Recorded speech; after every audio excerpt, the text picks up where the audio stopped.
Bismillahirrahmanirrahim. Assalamualaikum warahmatullahi wabarakatuh. Alhamdulillahilladzi bi ni'matihi tatimmus shalihat.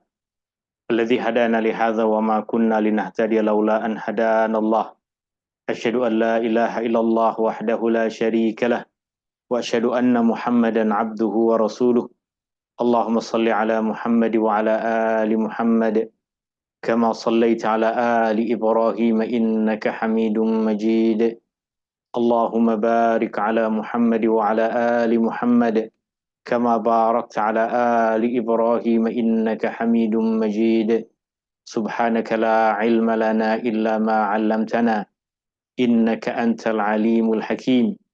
Allahumma inna nas'aluka ilman nafi'a wa rizqan thayyiba wa 'amalan mutaqabbala. Ya Allah, ya Rahmanu ya Rahim. Ya Allah, berkatilah umur kami. Ya Allah, berkatilah ilmu yang kau ajarkan kepada kami. Ya Allah, berkatilah rizki yang kau limpahkan kepada kami. Ya Allah, berkatilah ahli keluarga kami. Ya Allah, jauhkanlah kami dari segala kesusahan di dunia dan di akhirat. Ya Allah, jauhkanlah kami dari segala kesusahan di dunia dan di akhirat. Ya Allah, jauhkanlah kami dari segala kesusahan di dunia dan di akhirat. Ya Allah, berikanlah kepada kami ilmu yang bermanfaat. Ya Allah, berikanlah kepada kami rizki yang halal dan baik. Ya Allah, kurniakanlah kepada kami amal ibadah yang kau terima. Ya Allah, ampunilah dosa kami. Ya Allah, ampunilah dosa ibu bapa kami. Ya Allah, ampunilah dosa kami. Ya Allah, ampunilah dosa ahli keluarga kami. Rabbana taqabbal minna innaka antas samiul alim. Wa tub alaina innaka antat tawwabur rahim. Rabbana atina fid dunya hasanah. Wa fil akhirati hasanah wa qina adzaban nar. Wa sallallahu ala nabiyyi Muhammadin walhamdulillahi rabbil alamin. Tuan-tuan, puan-puan, hadirin yang dirahmati Allah Subhanahu wa taala. Ini adalah perjumpaan kita yang ke-17 dalam ayat dan hikmah dari surah Thaha. Yang insyaallah petang hari ini kita akan membaca ayat 105 sehingga ayat 112. Sila tuan-tuan dan puan-puan sediakan mushaf Al-Qur'an yang ada terjemahannya, juga nota tafsir Ibnu Katsir yang telah saya kongsikan kepada tuan-tuan dan puan-puan melalui channel WhatsApp, dan sesiapa yang nanti ada apa-apa kemusykilan, ada apa-apa soalan, boleh ditulis melalui chat room yang ada di dalam Zoom meeting ini. Dan tuan-tuan, puan-puan juga boleh bertanya dengan membuka mikrofon tanpa perlu menunggu di akhir pertemuan. Bila-bila masa ada perkara yang perlu diperincikan, ada perkara yang perlu saya ulang, ada maklumat yang perlu ditambahkan, tuan-tuan dan puan-puan boleh terus bertanya tanpa perlu menunggu di akhir pertemuan. Dan ayat yang kita akan baca ini adalah ayat-ayat yang menjadi bahagian akhir dari surah Thaha, di mana surah Thaha, tema utama dari surah ini adalah menyebarkan dakwah dengan penuh kesabaran. Isi kandungan dari surah ini boleh kita bahagi kepada 3 bahagian utama. Bahagian yang pertama berkaitan dengan Al-Quran yang membawa peringatan, dan yang kedua adalah pengajaran dakwah dari kisah Nabi Musa, dan itu telah kita perincikan mula dari ayat yang ke-9 sehingga ayat yang ke-98. Dan kita tengah masuk kepada bahagian akhir dari isi kandungan surah Thaha, yaitu perintah untuk mengambil pengajaran dari kisah-kisah Al-Quran. Allah Subhanahu wa taala menceritakan banyak cerita di dalam Al-Quran, sama ada berkaitan dengan kisah umat-umat terdahulu, kisah yang terjadi pada masa Rasulullah sallallahu alaihi wasallam, atau bahkan sebahagian dari ayat-ayat Al-Quran menceritakan kepada kita tentang peristiwa yang belum lagi terjadi. Perkara-perkara yang akan terjadi nanti pada hari kiamat. Dan itu diantara perkara-perkara yang kita akan pelajari di dalam ayat-ayat yang insya Allah kita akan pelajari di petang hari ini. Ianya masih masuk dalam isi kandungan yang ketiga, yaitu perintah untuk mengambil pengajaran dari kisah-kisah di dalam Al-Quran. Ini insya Allah ayat-ayat yang kita akan baca di majelis ilmu kita petang hari ini, ayat 105 sehingga ayat yang ke-112. Kita baca terjemahan ringkas dari ayat-ayat ini, baru kemudian kita tengok, kita pelajari apa yang ditulis, apa yang disampaikan oleh Imam Ibnu Katsir rahimahullahu taala di dalam kitab tafsirnya. Allah Subhanahu wa taala berfirman pada ayat 105, A'udzubillahi minasyaitonir rajim, wa yas'alunaka 'anil jibal faqul yansifuha rabbi nasfa fayadharuha qa'an safsafa la tara fiha 'iwajan wala amta. Wa yas'alunaka, wa bermaksud dan, yas'alunaka, mereka bertanya kamu, mereka bertanya kepadamu. Mereka yang ada di dalam ayat ini maksudnya adalah orang-orang yang tidak beriman, orang-orang kafir, orang-orang musyrik. Mereka bertanya kepada kamu, yaitu kepada Rasulullah sallallahu alaihi wasallam, anil jibal, berkaitan dengan gunung ganang. Mereka bertanya kepada Rasulullah sallallahu alaihi wasallam berkaitan dengan gunung ganang. Tentunya soalan dari orang-orang kafir kepada Rasulullah sallallahu alaihi wasallam, soalan dari orang-orang musyrik kepada Rasulullah sallallahu alaihi wasallam bukanlah pertanyaan yang mereka mahu mencari kebenaran dari Rasulullah sallallahu alaihi wasallam. Sebahagian dari soalan-soalan yang mereka tanya adalah ejekan kepada Rasulullah sallallahu alaihi wasallam. Sebahagian dari soalan yang mereka tanya kepada Rasulullah sallallahu alaihi wasallam adalah keingkaran yang mereka zahirkan kepada Rasulullah sallallahu alaihi wasallam dalam bentuk soalan-soalan yang mereka sangkakan Rasulullah sallallahu alaihi wasallam tidak akan mampu memberikan jawaban ke atas pertanyaan-pertanyaan itu. Wa yas'alunaka, dan mereka, orang-orang yang tidak beriman itu, orang-orang kafir itu, orang-orang musyrik itu, mereka bertanya kepadamu, wahai Muhammad, anil jibal, tentang gunung ganang. Faqul, fa bermaksud maka, qul bermaksud katakanlah. Dalam konteks ini tentunya perkataan katakanlah disebutkan sebagai bentuk jawaban. Maka jawablah, maka katakanlah sebagai jawaban ke atas soalan mereka. Mereka bertanya kepada Rasulullah sallallahu alaihi wasallam sebagai bentuk hinaan, sebagai bentuk ejekan kepada Rasulullah sallallahu alaihi wasallam, sebagai cabaran bagi Rasulullah sallallahu alaihi wasallam yang Rasulullah sallallahu alaihi wasallam mereka sangkakan tidak akan menjawab soalan mereka, tidak akan melayan soalan-soalan mereka. Allah Subhanahu wa taala perintahkan kepada Rasulullah sallallahu alaihi wasallam untuk menjawab soalan mereka. Faqul, maka katakanlah wahai Muhammad, jawablah wahai Muhammad. Mereka orang-orang yang kafir ini bertanya tentang bukit, bertanya tentang gunung ganang, kerana mereka selalu mendengar dari Rasulullah sallallahu alaihi wasallam bahwa semua nanti manusia akan dibangkitkan di dalam satu di satu tempat, apa yang kita kenal sebagai al-mahsyar, sebagai padang mahsyar. Manusia akan dihimpunkan di satu tempat. Maka orang-orang kafir, orang-orang musyrik mahu mengejek Rasulullah sallallahu alaihi wasallam. Macam mana manusia boleh dihimpunkan di satu tempat, sedangkan bumi yang ada pada kita sekarang dipenuhi dengan gunung ganang dan tempat-tempat yang susah untuk menghimpunkan manusia, semua berada di satu tempat. Terlebih lagi dalam keadaan kita banyak rumah, banyak binaan-binaan, banyak gedung-gedung yang boleh jadi menghalang manusia untuk berhimpun di satu tempat. Allah perintahkan Rasulullah sallallahu alaihi wasallam untuk menjawab soalan itu. Faqul, maka katakanlah, maka jawablah, yang sifuha rabbi nasfa, Tuhanku Allah akan menghancurkan semua itu, akan menghancurkan gunung ganang itu, bukit-bukit batu itu menjadi debu yang ditiup angin. Fayazaruha, pada ayat 106 Allah Subhanahu wa taala berfirman, fayazaruha, lalu dia membiarkannya, lalu dia membiarkan tapak bekas bukit-bukit itu, qa'an safsafa, menjadi rata dan licin. La tara fiha 'iwajan wala amta, la tara, di mana engkau tidak melihat, fiha, padanya, pada tempat yang dulu asalnya ada bukit yang tinggi, pada tempat yang dulu asalnya ada gunung ganang yang besar, la tara fiha, engkau tidak melihat padanya, 'iwaja, tempat yang rendah, wala amta, tidak juga tempat yang tinggi. Semua disamaratakan oleh Allah Subhanahu wa taala menjadi satu dataran yang luas.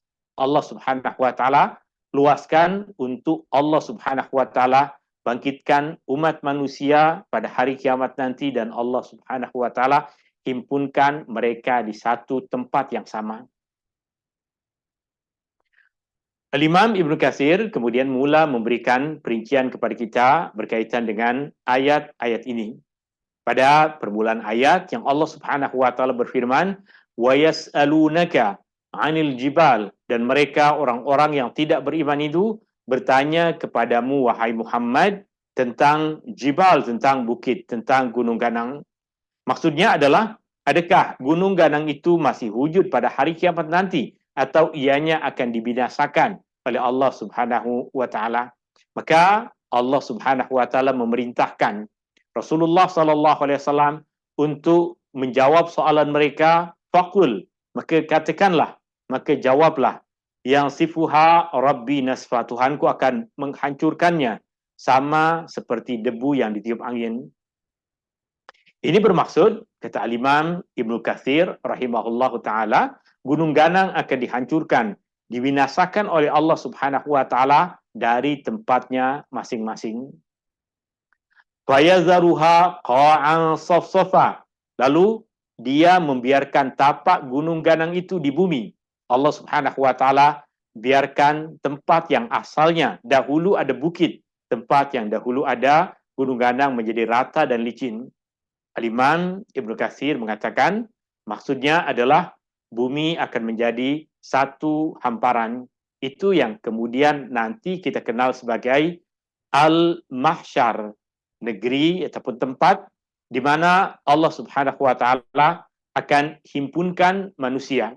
Dan ketika manusia nanti dihimpunkan oleh Allah Subhanahu wa taala di satu tempat yang Allah Subhanahu wa taala namakan ia sebagai mahsyar, yang disebutkan oleh Rasulullah sallallahu alaihi wasallam sebagai al-mahsyar, apa yang kita kenal sebagai padang mahsyar. Manusia akan dihimpunkan oleh Allah Subhanahu wa taala dan mereka akan dihimpunkan bersama dengan manusia yang mereka ikuti. Orang yang mengikuti para nabi akan dihimpunkan bersama dengan nabi. Orang yang mengikuti Nabi Musa akan dihimpunkan bersama dengan Nabi Musa. Orang yang mengikuti Rasulullah sallallahu alaihi wasallam akan dihimpunkan bersama dengan Rasulullah sallallahu alaihi wasallam. Orang yang mengikuti Firaun akan dihimpunkan bersama dengan Firaun. Orang yang mengikuti tokoh-tokoh mereka yang tidak beriman kepada Allah Subhanahu wa taala di hari kiamat nanti akan dihimpunkan bersama dengan mereka. Alangkah berbahagianya golongan manusia yang dihimpunkan bersama dengan Rasulullah sallallahu alaihi wasallam. Alangkah berbahagianya manusia yang dihimpunkan bersama dengan para nabi, bersama dengan rasul-rasul yang Allah Subhanahu wa taala utuskan. Tapi mengikuti para nabi bukan setakat kita memiliki nama yang sama dengan mereka. Mengikuti para nabi bukan setakat kita mengaku-ngaku bahwa kita adalah umat mereka. Mengikuti para nabi adalah beriman dengan kebenaran yang dibawa oleh nabi, mengikuti kebaikan yang diajarkan oleh nabi, mencontoh apa yang diajarkan dan disuruh oleh nabi. Itulah jalan yang akan membawa kita kepada tempat yang kita akan dihimpunkan bersama dengan Rasulullah sallallahu alaihi wasallam. Kemudian pada ayat selanjutnya, Al-Imam Ibnu Katsir pada ayat yang Allah Subhanahu wa taala berfirman, la tara fiha iwaja wala amta. Perkataan la tara bermaksud engkau tidak nampak, engkau tidak melihat. Perkataan la bermaksud tidak. Perkataan tara, huruf ta di dalam perkataan tara bermaksud engkau. Ra'a bermaksud melihat, la tara bermaksud engkau tidak melihat. Fiha, pada tanah yang dahulunya ada bukit, pada tanah yang dahulunya ada gunung ganang. La tara fiha iwaja. Perkataan iwaja adalah di antara perkataan yang kita akan jumpai beberapa kali Allah Subhanahu wa taala sebutkan di dalam Al-Qur'an. Tuan-tuan dan puan-puan yang hari Jumat selalu membaca surah Al-Kahfi akan selalu mendengar perkataan ini. Dalam surah Al-Kahfi Allah Subhanahu wa taala berfirman, alhamdulillahilladzi anzala ala 'abdihil kitaba wa lam yaj'al lahu 'iwaja. Perkataan iwaja boleh kita jumpai di dalam surah Al-Kahfi pada ayat yang pertama. Sila tuan-tuan dan puan-puan buka mushaf Al-Quran, tengok pada surah Al-Kahfi. Allah Subhanahu wa taala sebutkan perkataan ini pada ayat yang pertama, perkataan iwaja. Pada ayat ini, jika kita tengok, terjemahan pada perkataan iwaja adalah sesuatu yang bengkok, sesuatu yang terpesong.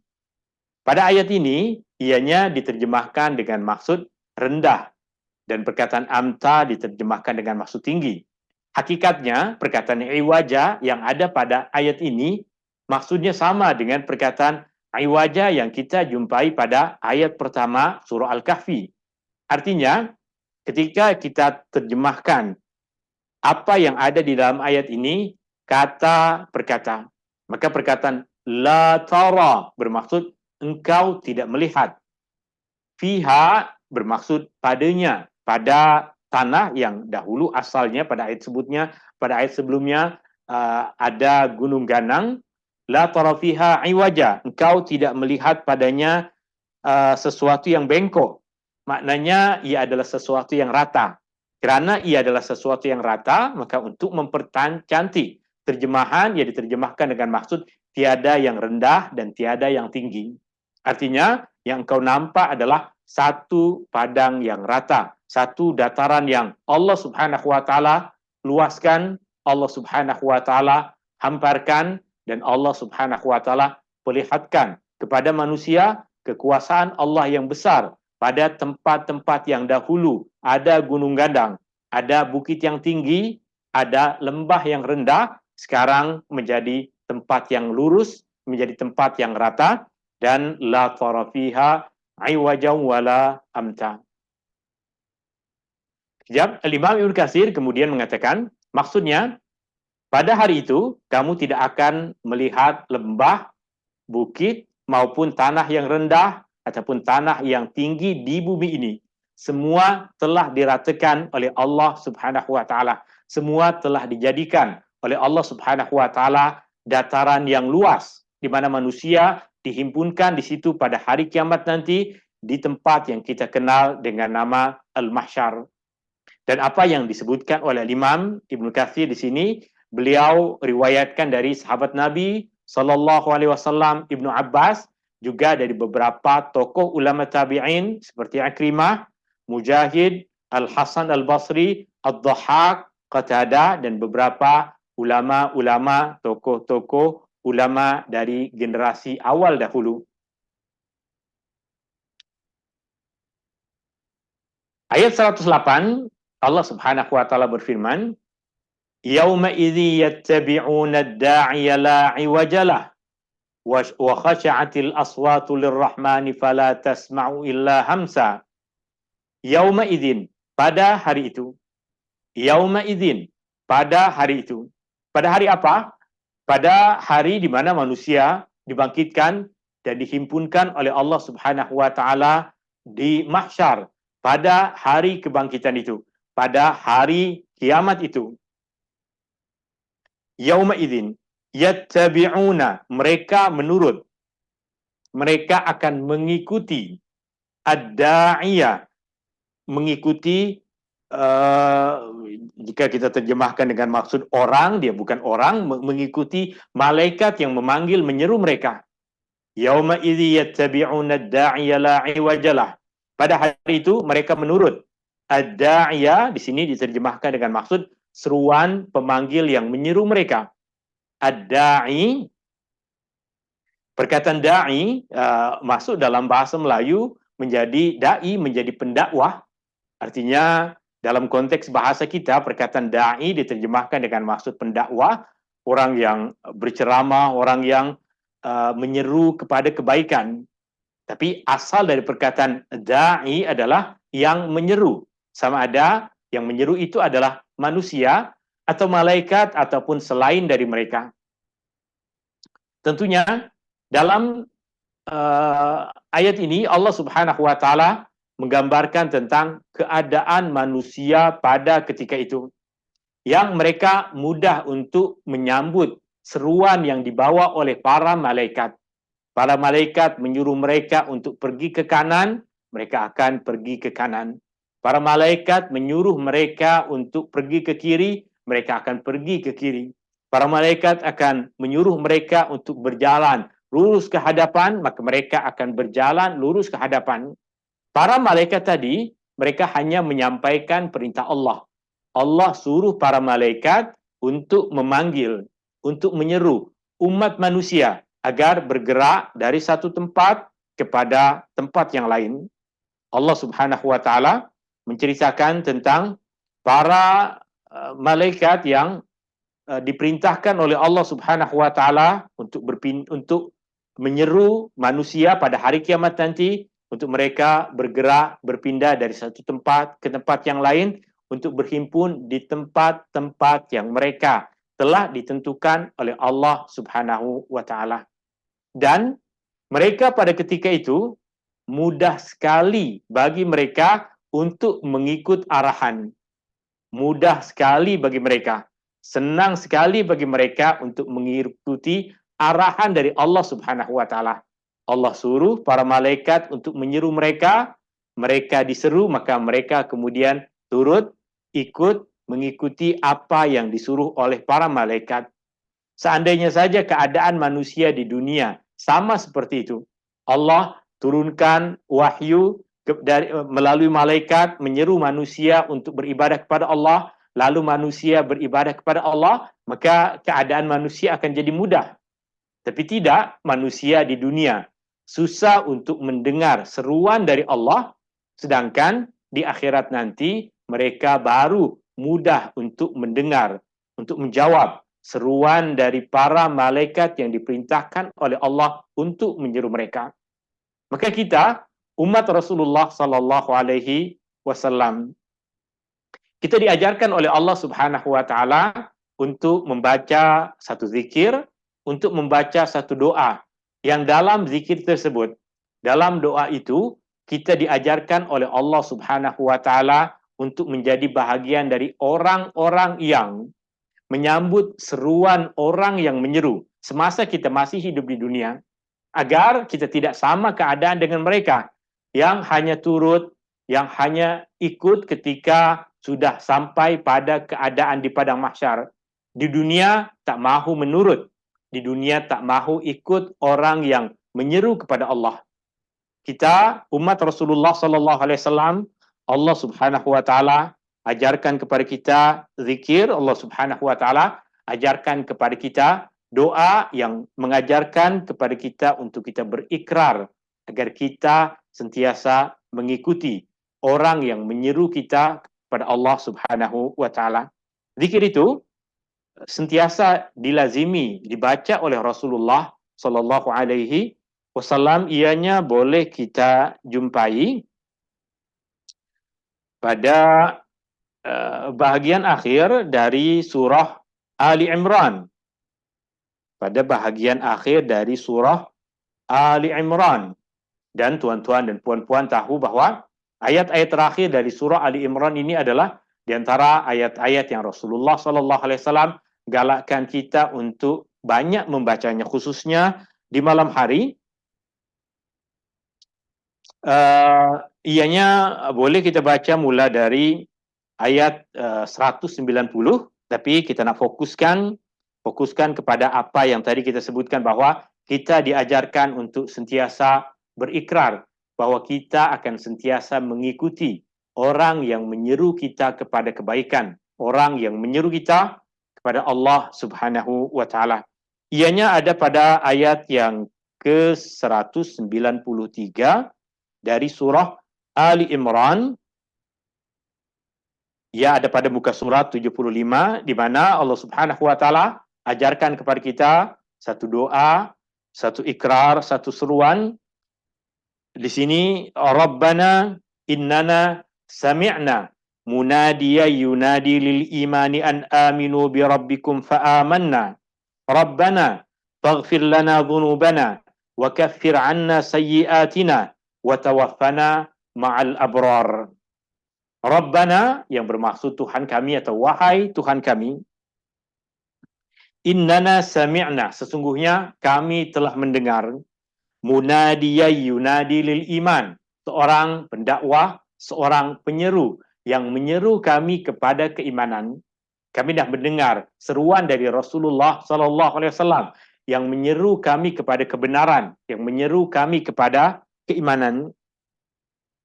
An aminu bi rabbikum fa amanna. Dia menyeru kami untuk kami beriman kepada Tuhan kami, lalu kami pun beriman. Rabbana faghfir lana dhunubana.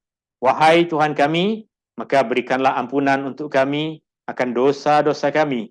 Wa kaffir 'anna sayyi'atina.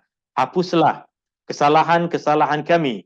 Wa tawaffana ma'al abrar. Dan matikanlah kami bersama dengan orang-orang yang baik. Menjawab seruan orang yang menyeru kepada kebaikan, Allah telah ajarkan kepada kita untuk kita lakukan semasa kita hidup di dunia. Tapi mereka, orang-orang yang tidak beriman, mereka baru mahu menyambut seruan dari Allah Subhanahu wa taala pada masa yang sambutan tersebut sudah tidak lagi memberikan manfaat kepada mereka. Keadaan mereka yang mengikuti malaikat yang disuruh oleh Allah Subhanahu wa taala untuk memanggil mereka, keadaan mereka yang turut taat pada ketika itu sudah tidak lagi memberikan apa-apa manfaat kebaikan kepada mereka. Yauma idzi yattabi'una ad-da'iya la iwajalah. Perkataan iwaj yang tadi kita jumpai pada ayat 107 juga kita jumpai pada ayat ini yang makna dia sama seperti apa yang kita jumpai pada ayat pertama surah Al-Kahfi. Perkataan iwaj bermaksud sesuatu yang tak lurus, sesuatu yang melencong, sesuatu yang bengkok. La iwajalah, sesuatu yang sesuatu yang tidak lurus. Pada hari itu, yauma idzin, pada hari itu, yattabi'una, mereka menurut ad-da'iya, seruan panggilan yang menyeru mereka. La iwajalah, dengan tidak dapat melencong daripada menurutnya. Artinya, di akhirat nanti mereka sudah tidak boleh lagi. Jika disuruh ke kanan, mereka akan ke kanan. Disuruh ke kiri, mereka akan ke kiri. Mereka tak ada pilihan, mereka akan menurut sahaja malaikat yang mengiring mereka, malaikat yang membawa mereka, malaikat yang menyeru, memanggil mereka ke tempat-tempat yang Allah Subhanahu wa taala telah tentukan bagi mereka. Kemudian Allah Subhanahu wa taala berfirman, wa khasha'atil aswatu lirrahman. Perkataan wa yang bermaksud dan perkataan khasha'at adalah bentuk kata kerja dari perkataan khusyu'. Perkataan khasha'at adalah bentuk kata kerja dari perkataan khusyu'. Perkataan khusyu' yang biasa kita gunakan dalam salat. Salat khusyu'. Maksud dari khusyu' adalah kita diam, kita fokus, kita berusaha hidup dalam suasana itu. Hidup dalam suasana salat kita. Jika yang kita ucapkan adalah Allahu Akbar, maka kita hidup dalam suasana yang kita membesarkan Allah Subhanahu wa taala. Jika kita dalam salat tengah berada dalam keadaan sujud, maka kita terbawa dalam suasana yang kita merendahkan diri kita di hadapan Allah Subhanahu wa taala dan meninggikan Allah Subhanahu wa taala, tunduk kepada Allah Subhanahu wa taala, berdoa kepada Allah Subhanahu wa taala. Sedangkan pada hari itu tentunya perkataan khusyuk tidak digunakan dalam salat pada konteks ayat yang tengah kita pelajari ini. Kerana manusia sudah tidak lagi salat pada hari kiamat itu. Manusia pada ketika itu mereka mahu menjerit. Mereka pada masa itu semua ketakutan. Pada masa itu mereka mahu berteriak meminta tolong. Tetapi Allah Subhanahu wa taala gambarkan keadaan manusia pada hari itu bahwa seakan-akan mereka semua tak mampu untuk berkata-kata. Allah Subhanahu wa taala berfirman, wa khasha'atil aswatu lirrahman. Dan perkataan khasha'at di sini kita terjemahkan dengan maksud dan diam khusyuk segala suara. semua suara menjadi senyap, semua suara menjadi tunduk lirrahman, kepada Allah Ar-Rahman, kepada Allah yang melimpah-limpah rahmatnya. Fala tasma'u illa hamsa, sehingga engkau tidak mendengar melainkan bunyi yang amat perlahan. Jika kita berada di tempat yang orang tiada kepisingan, maka suara-suara yang perlahan boleh kita dengar. Jika kita berada di tempat yang sepi, tiada manusia yang mengganggu dengan suara-suara yang bising, maka kita akan boleh mendengar suara-suara yang perlahan. Tuan-tuan dan puan-puan mungkin tak boleh mendengar suara tikus kerana ada suara lain yang lebih nyaring, lebih kuat, mengganggu telinga kita. Allah gambarkan keadaan pada ketika itu, semua suara tunduk kepada Allah. Semua manusia tidak berani berkata-kata pada ketika itu. Maka suara-suara yang perlahan pun mereka boleh mendengarnya. Perkara ini diperincikan oleh Imam Ibn Katsir di sini. Yang pertama berkaitan dengan bahagian pertama dari ayat ini yang Allah Subhanahu wa taala berfirman, "Yauma idzi yattabi'una ad-da'iya la 'iwajalah." Pada hari itu mereka menurut seruan panggilan yang menyeru mereka dengan tidak dapat melencong daripada menurutnya. Yaitu pada hari apabila mereka melihat keadaan yang besar ini, keadaan hari kiamat, dan pelbagai perkara yang menakutkan, dia menjawab dengan pantas panggilan yang memanggil. Manusia akan cepat untuk menjawab, akan laju menjawab malaikat yang menyeru mereka, malaikat yang memanggil mereka. Apa sahaja yang diperintahkan, mereka akan segera melaksanakannya. Disuruh berjalan, mereka akan berjalan. Disuruh berhenti, mereka akan berhenti. Dan Al-Imam Ibn Katsir rahimahullah ta'ala memberikan kepada kita satu pengajaran yang besar berkaitan dengan keadaan manusia di akhirat sana. Al-Imam Ibn Katsir mengatakan, sekiranya perkara seperti itu berlaku di dunia, sudah pasti ia akan lebih bermanfaat bagi mereka. Jika mereka mahu mendengar masa mereka dulu hidup di dunia, jika mereka mahu menurut masa dulu hidup di dunia, jika mereka mahu taat masa dulu hidup di dunia, sudah tentu ia akan memberikan kebaikan bagi mereka. Jika di dunia Allah suruh mereka untuk buat kebaikan, mereka buat kebaikan. Jika di dunia Allah larang mereka dari melakukan perkara-perkara yang mungkar, mereka tinggalkan perkara yang mungkar. Jika di dunia Allah suruh mereka untuk mendirikan solat, mereka solat. Jika di dunia dulu Allah perintahkan mereka untuk berpuasa, lalu mereka berpuasa, sudah tentu jika di dunia mereka melakukan ketaatan, jika di dunia mereka menurut seruan Rasul yang menyuruh mereka, sudah tentu ia akan lebih bermanfaat kepada mereka dibandingkan dengan menunggu perkara ini sehingga datang hari kebangkitan. Di hari kebangkitan, para malaikat suruh mereka untuk berhimpun, baru mereka berhimpun. Di akhirat ketika para malaikat menyuruh mereka untuk meluruskan barisan, baru mereka akan meluruskan barisan.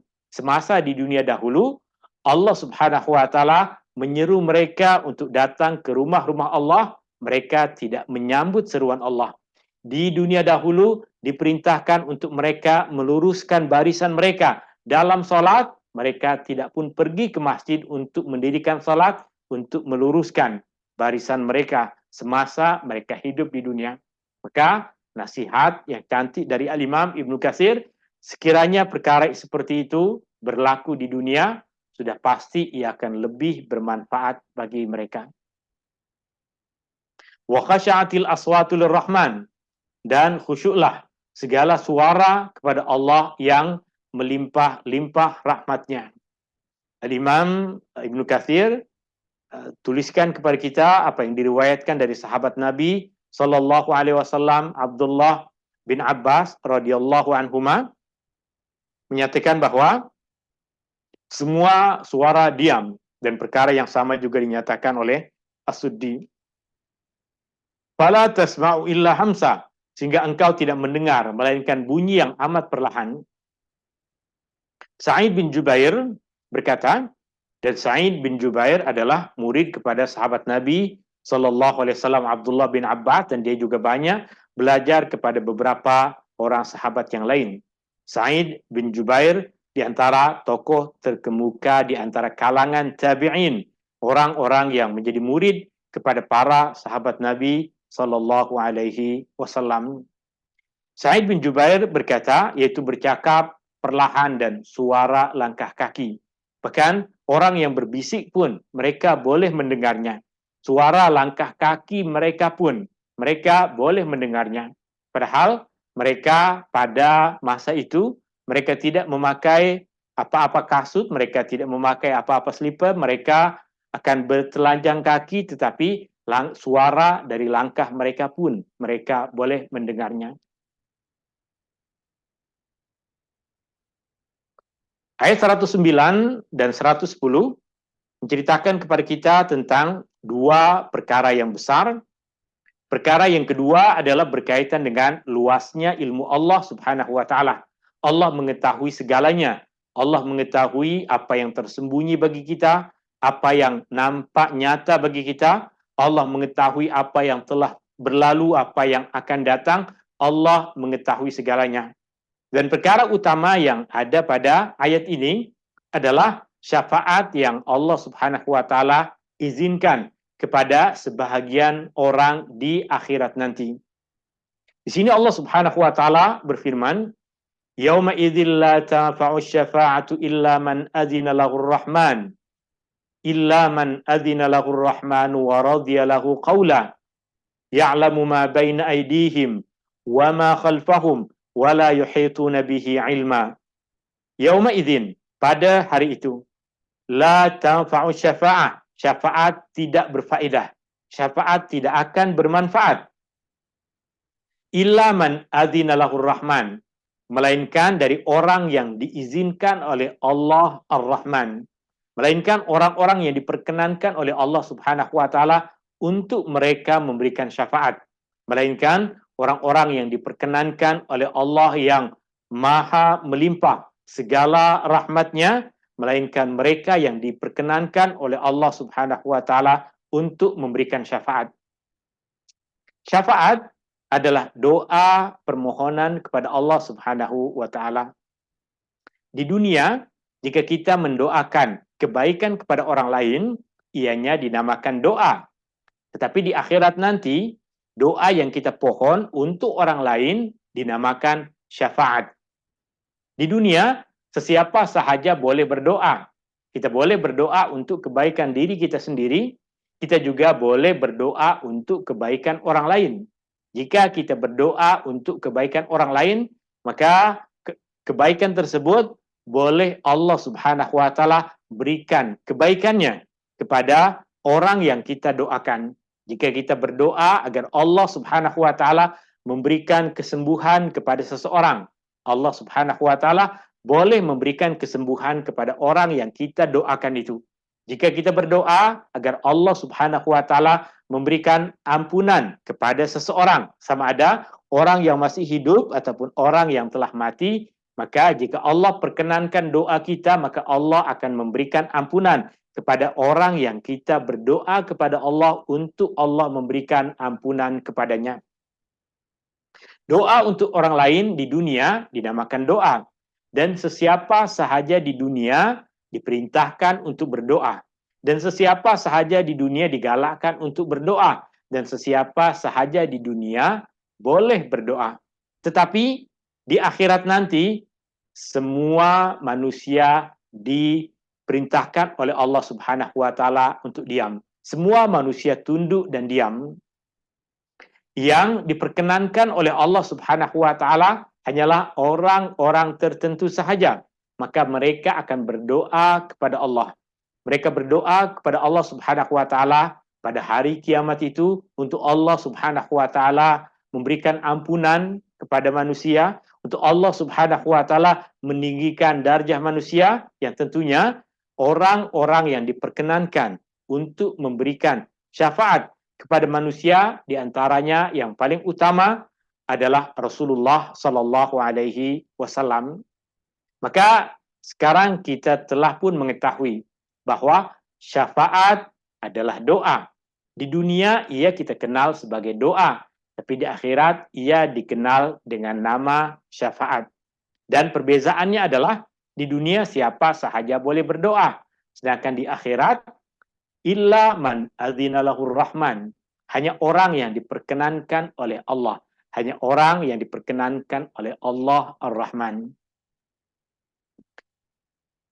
Illa man adzina lahur rahman, kecuali orang yang diizinkan oleh Allah yang melimpah-limpah rahmatnya. Wa radiya lahu qaula, dan orang yang diridhai perkataannya. Ya'lamu ma baina aydihim, dia mengetahui apa yang ada di hadapan mereka. Dia, maksudnya Allah Ar-Rahman, mengetahui apa yang ada di hadapan mereka, wa ma khalfahum, dan apa yang ada di belakang mereka. Wala yuhituna bihi ilma, sedangkan mereka manusia tidak mengetahui apapun dari ilmu Allah Subhanahu wa taala secara meliputi. Perkataan ma baina aidihim yang diterjemahkan dengan maksud apa yang ada di hadapan mereka, dan perkataan wa ma khalfahum yang bermaksud dan apa yang ada di belakang mereka. Jika perkataan ini kita terjemahkan dengan maksud benda, artinya Allah Subhanahu wa taala mengetahui apa sahaja yang berada di hadapan kita, dan Allah Subhanahu wa taala mengetahui apa yang ada di belakang kita. Allah mengetahui apa yang kita boleh melihatnya, dan Allah pun mengetahui apa yang kita tidak boleh melihatnya. Allah mengetahui apa yang kita boleh nampak, dan Allah mengetahui apa yang kita tak nampak. Ini jika perkataan ma baina aidihim wa ma khalfahum diterjemahkan dengan maksud tempat ataupun benda. Jika perkataan ma baina aidihim wa ma khalfahum difahami dengan maksud masa seperti yang ada dalam terjemahan ini, maka perkataan ma baina aidihim yang terjemahan perkata bermaksud apa yang ada di hadapan mereka, dalam bahasa Arab perkataan ma baina aidihim digunakan untuk sesuatu yang telah berlalu, sesuatu yang telah terjadi. Maka dalam terjemahan di sini kita jumpai ia ditambahkan perkataan dari hal-hal dunia, apa yang ada di hadapan mereka, apa yang telah berlalu dari perkara-perkara dunia, wa ma khalfahum, dan apa yang di belakang mereka, maksudnya adalah perkara-perkara yang belum lagi terjadi nanti di akhirat. Ini perkataan depan, belakang, hadapan, dan belakang. Dalam bahasa Arab, ia berbeza dengan ungkapan kita dalam bahasa Melayu. Dalam bahasa Melayu, perkataan hadapan, jika digunakan untuk masa, maka hadapan adalah masa yang akan datang. Tapi dalam bahasa Arab klasik dahulu, perkataan hadapan adalah tertuju kepada perkara-perkara yang telah terjadi. Sedangkan belakang, jika digunakan untuk maksud masa, adalah tertuju kepada perkara-perkara yang belum lagi terjadi. Wala yuhituna bihi ilma, dan mereka tidak mengetahuinya secara meliputi. Sama ada ia bermaksud mereka tidak mengetahui Allah secara meliputi. Kita tidak mengenal Allah secara meliputi, kita hanya mengetahui sebahagian kecil tentang Allah Subhanahu wa taala. Kita mengetahui Allah, kita mengenal sebahagian dari sifat-sifat Allah, kita mengenal sebahagian dari nama-nama Allah, kita mengenal sebahagian dari perkara-perkara yang telah ditetapkan dan ditentukan oleh Allah. Kita tidak boleh meliputi, ilmu kita tidak boleh meliputi tentang Allah. Kita tidak akan mengenal Allah dengan sempurna. Tidak akan ada manusia yang ilmunya boleh meliputi tentang Allah. Kemudian ia juga boleh bermaksud mereka tidak mengetahuinya secara meliputi adalah berkaitan dengan segala perkara yang terjadi pada manusia. Kita manusia mengetahui apa yang telah kita lakukan, tapi pengetahuan kita pun terhadap apa yang telah kita buat tidak sempurna. Masih banyak perkara-perkara yang kita lakukan, tapi kita tidak mengetahui secara sempurna apa yang telah kita lakukan itu. Dan juga berkaitan dengan akhirat. Banyak perkara-perkara yang kita telah pelajari berkaitan dengan akhirat, tapi ilmu manusia tentang akhirat tidak akan meliputi.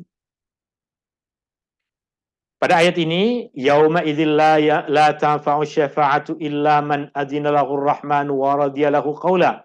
Pada hari itu tidak bermanfaat, tidak berfaedah syafaat dari dan kepada sesiapapun kecuali dari orang yang diizinkan oleh Allah, yang limpah rahmatnya, dan kepada orang yang diridhai perkataannya. Al-Imam Ibnu Katsir sampaikan kepada kita satu riwayat hadis dari Imam Al-Bukhari dan Muslim. Beliau berkata, dalam As-Sahihain, yaitu kitab kumpulan hadis yang disusun oleh Imam Al-Bukhari dan Imam Muslim, disebutkan sebuah hadis daripada Rasulullah sallallahu alaihi wasallam, dan baginda Rasulullah sallallahu alaihi wasallam adalah pemimpin anak cucu Adam, sayyidu waladi Adam, dan makhluk yang paling mulia di sisi Allah Subhanahu wa ta'ala. Rasulullah sallallahu alaihi wasallam adalah makhluk yang paling mulia. Rasulullah sallallahu alaihi wasallam adalah ciptaan Allah yang paling mulia. Rasulullah sallallahu alaihi wasallam bersabda, menceritakan tentang keadaan yang Allah perkenankan bagi Rasulullah sallallahu alaihi wasallam untuk memberikan syafaat, untuk meminta kepada Allah Subhanahu wa ta'ala agar Allah memberikan ampunan kepada orang-orang yang dikehendaki. Rasulullah sallallahu alaihi wasallam bersabda, "Ati tahtal arsh wa akhiru lillahi sajidan." Aku berada di bawah arasy, lalu aku sujud kepada Allah. Wa yaftahu alayya bimahamida la uhsihal an, dan dibukakan untukku puji-pujian yang kini aku tak dapat sebutkan.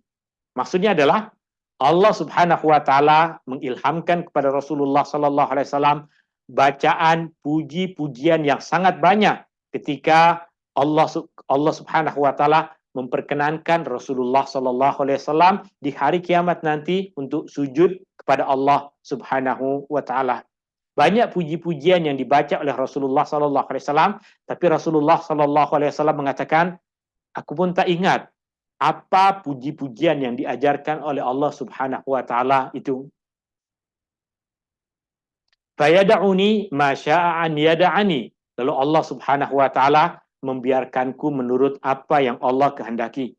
Allah membiarkan Rasulullah sallallahu alaihi wasallam membaca puji-pujian kepada Allah. Allah memperkenankan dan membiarkan Rasulullah sallallahu alaihi wasallam untuk sujud tunduk kepada Allah Subhanahu wa taala. Summa yaqul, kemudian Allah berkata, Allah berfirman kepada Rasulullah sallallahu alaihi wasallam, "Ya Muhammad, wahai Muhammad, irfa' ra'sak." Berdirilah, bangkitlah, angkatlah kepalamu. Wa qul tusma', dan katakanlah engkau mesti akan didengar. Washfa' tusyafa', berikanlah syafaat dan syafaatmu mesti akan diperkenankan.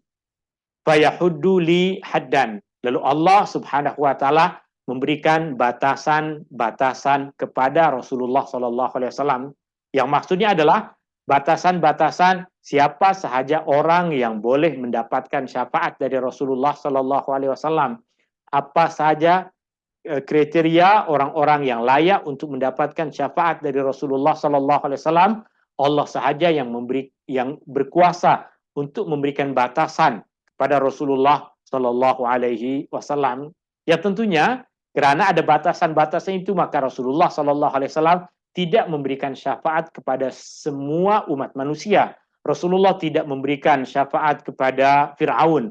Rasulullah tidak memberikan syafaat kepada Abu Lahab. Rasulullah sallallahu alaihi wasallam tidak memberikan syafaat kepada orang-orang yang mati dalam keadaan tidak beriman. Fa'udkhiluhumul jannah tsumma a'ud. Kemudian aku diperkenankan oleh Allah Subhanahu wa taala untuk membawa mereka masuk ke dalam surga, kemudian aku kembali. Artinya Rasulullah sallallahu alaihi wasallam mengulang kembali perbuatan itu, memuji Allah Subhanahu wa taala, meminta kepada Allah agar Allah memberikan ampunan kepada orang-orang dan golongan tertentu, lalu Allah Subhanahu wa taala memperkenankan Rasulullah sallallahu alaihi wasallam. Oh, udah kelas dulu, oke? Bapak kat bawah, dia mini ketai. Iya, Ben turun dulu, oke? Oke. Ya'lamu ma baina aydihim wa ma khalfahum wa la yuhituna bihi ilma. Allah mengetahui apa yang ada di hadapan mereka dari perkara-perkara dunia. Allah mengetahui apa yang ada di belakang mereka dari perkara-perkara akhirat, sedangkan mereka tidak mengetahuinya secara meliputi. Maksudnya, ilmu Allah Subhanahu wa taala adalah luas. Allah mengetahui sepenuhnya segala perkara yang berkaitan dengan makhluk ciptaannya. Ala ya'lamu man khalaq. Ketahuilah siapakah yang maha mengetahui tentang sesuatu yang telah diciptakan. Tentunya yang maha mengetahui adalah Allah Subhanahu wa ta'ala. Dua ayat yang terakhir Allah Subhanahu wa ta'ala berfirman, wa'anatil wujuhu lil hayyil qayyum. Wa'anatil wujuh. Al-wujuh bermaksud wajah manusia pada hari kiamat itu. Wa'anatil wujuh. Segala muka manusia pada hari kiamat itu akan tunduk dan berupa hina. Lil hayyil qayyum. Kepada Allah yang maha hidup, kepada Allah yang kekal mentadbir. Allah al-hayy, Allah al-qayyum. Wa qad khaba man hamala zulma. Dan sungguh telah rugi dan hampa orang yang menanggung dosa kezaliman. Wa may ya'mal minas salihat. Dan sesiapa yang beramal di antara amal-amal yang saleh, wa huwa mu'min, sedang dia beriman, fala yakhafu zulma. Maka orang yang beramal saleh dalam keadaan beriman, tuan-tuan yang beriman kepada Allah dan melakukan amal yang saleh, fala yakhafu zulma. Maka tak perlu bimbang, tak perlu rasa takut akan dianiaya di akhirat nanti. Wala hadma. Dan juga tidak perlu khawatir, tak perlu bimbang, tak perlu takut akan dikurangkan sedikit pun amal perbuatan ataupun pahala dari amal perbuatan. Berkaitan dengan wa'anatil wujuh lil hayyil qayyum, perkataan al-hayy bermaksud Allah yang maha hidup. Perkataan al-qayyum, di antara nama Allah al-qayyum bermaksud Allah yang sentiasa mentadbir. Ibnu Abbas dan beberapa ahli tafsir yang lain berkata, ini bermaksud semua makhluk akan tunduk, berserah diri kepada Allah yang maha kuasa, yang tak pernah mati, sentiasa hidup. Allah yang sentiasa menjaga dan tak pernah tidur, yang mengatur segala-galanya dan melindunginya. Dialah yang maha sempurna. Segala sesuatu sentiasa berhajat, sentiasa memerlukannya, dan tidak dapat berbuat apa-apa melainkan kerananya. Wa qad khaba man hamala zulma. Dan sungguh telah rugi dan hampa orang yang menanggung dosa kezaliman. Yaitu pada hari kiamat nanti, kerana Allah Subhanahu wa ta'ala akan memberikan kepada setiap pemilik hak-hak mereka. Allah akan memberikan setiap hak kepada pemiliknya. Dan dalam hadis yang sahih Rasulullah sallallahu alaihi wasallam bersabda, "Iyyakum wadh-dhulm, fa inna dhulma dhulumatun yaumal qiyamah." Hendaklah kamu meninggalkan perbuatan zalim, hendaklah kamu menjauhi kezaliman, kerana kezaliman adalah kegelapan pada hari kiamat. Dan ayat yang terakhir, wa may ya'mal minas salihati wa huwa mu'min fala yakhafu zulman wala hadma. Dan sesiapa yang mengerjakan sebarang dari amal-amal yang soleh sedang ia beriman. Orang yang melakukan amal kebaikan, syarat amal kebaikan itu diterima oleh Allah Subhanahu wa ta'ala adalah kebaikan itu mesti dilakukan oleh orang yang beriman. Orang yang melakukan amal kebaikan bukan kerana keimanan kepada Allah, maka Allah Subhanahu wa ta'ala tidak akan membalas kebaikannya di akhirat, kerana dia pun melakukan kebaikan itu bukan kerana mengharapkan balasan dari Allah Subhanahu wa ta'ala di akhirat. Fala yakhafu zulma wala hadma. Maka tidaklah dia merasa takut dianiaya atau dikurangkan sedikit pun pahalanya. Dan terakhir, Al-Imam Ibnu Katsir rahimahullahu taala berkata, setelah Allah Subhanahu wa taala menyebutkan tentang orang-orang yang zalim dan ancaman-ancaman yang Allah berikan kepadanya pada ayat-ayat sebelumnya, Allah Subhanahu wa taala menyebutkan orang-orang yang bertakwa dan juga ketetapannya, apa yang Allah tetapkan untuk orang-orang yang bertakwa, untuk orang-orang yang beriman. Untuk mereka, di mana mereka tidak akan dianiaya, tidak akan dizalimi, dan hak mereka tidak akan dikurangkan. Keburukan mereka tidak akan ditambah oleh Allah Subhanahu wa taala, dan kebaikan mereka tidak akan dikurangkan oleh Allah Subhanahu wa taala.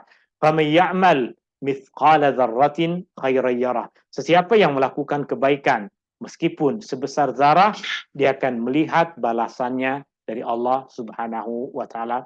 Apa yang disebutkan oleh Imam Ibnu Katsir ini dinyatakan oleh sahabat Nabi SAW Ibnu Abbas dan beberapa tokoh ulama tabi'in, diantaranya adalah Mujahid, Ad-Dhahhak, Al-Hasan Al-Basri, Qatadah, dan juga banyak tokoh-tokoh ulama tabi'in yang lain. Tuan-tuan, puan-puan hadirin yang dirahmati Allah Subhanahu wa taala. Dan terakhir, banyak pengajaran yang tadi kita pelajari dari hadis dari ayat-ayat tadi. Di antara pengajaran utamanya adalah segala perkara di dunia yang engkau kira besar, semua akan binasa. Gunung ganang yang manusia anggap besar, semua akan dibinasakan, dihancurkan oleh Allah Subhanahu wa taala. Kekayaan, kekuasaan, apapun yang kita rasa besar di dunia ini, semua akan dihancurkan oleh Allah Subhanahu wa taala. Yang tersisa hanyalah kekuasaan Allah, yang tersisa hanyalah Allah Subhanahu wa taala. Yang kedua, ketundukan dan ketaatan manusia di akhirat tidak ada guna. Jika mahu tunduk kepada Allah, tunduklah di dunia. Jika mahu taat kepada Allah, taatlah di dunia. Jika mahu turut kepada seruan Allah, turutlah kepada seruan Allah selagi kita hidup di dunia. Dan yang terakhir, syafaat di akhirat adalah perkara yang benar, tetapi kita tidak patut bersandar kepada syafaat. Maksudnya adalah, jangan kita bersandar kepada syafaat, kita bersandarlah kepada Allah yang memberikan syafaat. Jangan kita bersandar bahwa tak payahlah buat amal kebaikan, nanti pun di akhirat ada syafaat. Kita tak perlu sholat, nanti pun di akhirat ada syafaat. Tak perlu puasa, di akhirat pun nanti ada syafaat. Tak perlu buat kebaikan, nanti di akhirat pun ada syafaat. Tapi tadi dah kita baca di dalam hadis bahwa syafaat dihadkan, dibataskan oleh Allah Subhanahu wa taala. Jika syafaat boleh diberikan kepada semua orang, maka sudah tentu kita tak perlu beramal apapun, kita boleh bersandar kepada syafaat. Tapi kerana Allah berikan batasan, orang-orang tertentu sahaja yang layak untuk mendapatkan syafaat, maka kerana itulah kita banyak beribadah, kita banyak melakukan ketaatan, agar jika ada sebahagian dari ketaatan kita yang ditolak oleh Allah, jika ada dosa kita yang melampau pada Allah Subhanahu wa taala, boleh jadi ada amal ibadah kita yang lain yang melayakkan kita untuk mendapatkan syafaat di akhirat nanti, dan itu yang kita harapkan dari Allah Subhanahu wa taala. Kita bersandar bukan kepada amalan kita bersandar bukan kepada syafaat, tapi kita bersandar kepada Allah Subhanahu wa taala, kerana Dia yang memperkenankan, mengizinkan untuk memberikan syafaat di akhirat. Wallahu taala a'la wa alam. Dan ini akhir pertemuan kita di petang hari ini. Hadani Allah wa iyyakum ajma'in. Subhanakallahumma wa bihamdika asyhadu an la ilaha illa anta astaghfiruka wa atubu ilaik. Syukran. Okey, ada soalan berkaitan dengan mengenai ibadah kurban. Boleh tak kita laksanakan kurban di luar negeri sendiri? Kita boleh melaksanakan kurban di mana sahaja. Artinya Rasulullah SAW pernah di Madinah, dan Rasulullah SAW berkurban di Mekah. Artinya berkurban tidak disyaratkan dilakukan di tempat di mana kita berada. Meskipun ketika kita yang menyembelih binatang kurban itu ada pahala kebaikan dari amal yang kita lakukan, jika kita menyaksikannya pun ia menjadi satu kesaksian pada satu ibadah, tapi ia bukan menjadi syarat dalam berkurban. Wallahu taala a'la wa alam. Syukran. Subhanakallahumma wa bihamdika asyhadu an la ilaha illa anta astaghfiruka wa atubu ilaik. Allahumma anfa'na bima 'allamtana wa 'allimna ma yanfa'una wa zidna ilma. Wa sallallahu ala nabi Muhammadin walhamdulillahi rabbil alamin. Syukran. Assalamualaikum warahmatullahi wabarakatuh. Waalaikumsalam warahmatullahi wabarakatuh. Terima kasih Ustaz. Ben nak cakap salam ke? Terima kasih Ustaz. Ben tak nak salam, Ben? Terima kasih. Tak salam. Salam. Assalamualaikum. Ya. Assalamualaikum. Assalamualaikum gitu. Assalamualaikum. Nama apa? Ben gitu. Ben. Ben. Terima kasih Ustaz. Ya, Terima kasih. kasih. Jom, jom, jom, jom, jom, jom, jom.